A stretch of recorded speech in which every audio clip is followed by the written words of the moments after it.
Vaapruse peatreener Taavi Midembrit 1-4 kaotus täna siin koduplatsil Kuressaarele. Esimene poolaeg teie poolt, ma arvan, võisite rahule jääda, läksite juhtima, lasite küll penaltist viigi lüüa, aga teine poolaeg mäng lagunes. Kuressaare tundus, et üllatas teid siin kõrge pressiga, proovime nüüd nii et see plakat siin minema ei lenda.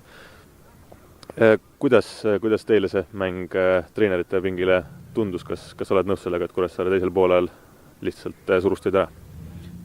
Ma arvan, et sa ütlesid täpselt õigesti, et Kuressaare suruski meid teisel poolel lihtsalt ära. Et kui võtta seda mängu üldse kokku, siis ju ütleme, et Kuressaare mängis äärmiselt lihtsalt. Nad teadsid väga hästi, mis on tugevused, mida on vaja teha selleks, et võita ja läbi selle neile väravad ka tulid.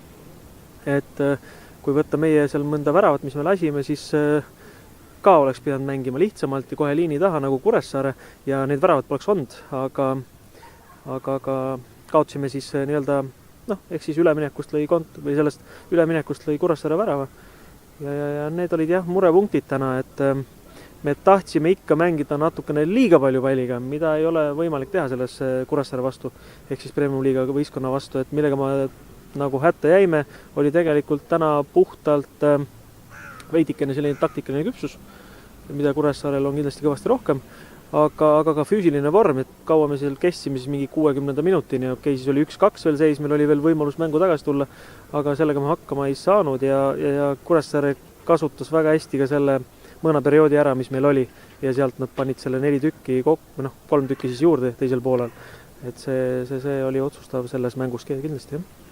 Seis on nüüd küll keeruline, aga kas esimesest poolest on võtta ka kaasa seda positiivset teadmist, et te ikkagi suudate mängida Kuressaarega võrdselt ja lähete Kuressaares lahingut andma? Kindlasti me läheme lahingut andma, kindlasti me nii-öelda nägime, et me mängime nendega võrdselt.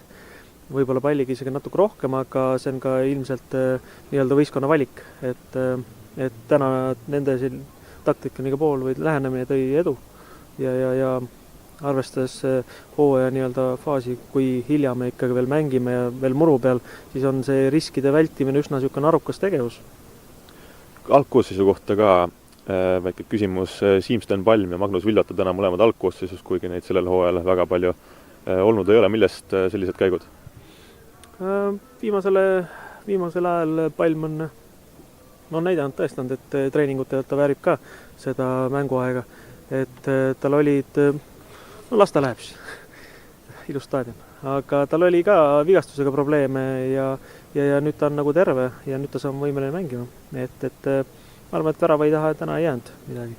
Et kui võtta Villota, siis seal on väga lihtne põhjus, kuigi me ei oleks tahtnud teda mängitada kohe alguses, sest ta oli pikalt vigane, aga Kitsel oli nädal aega haige ja haiget inimest ei saa ka peale panna. Aga selge, aitäh ja edu Kuressaares!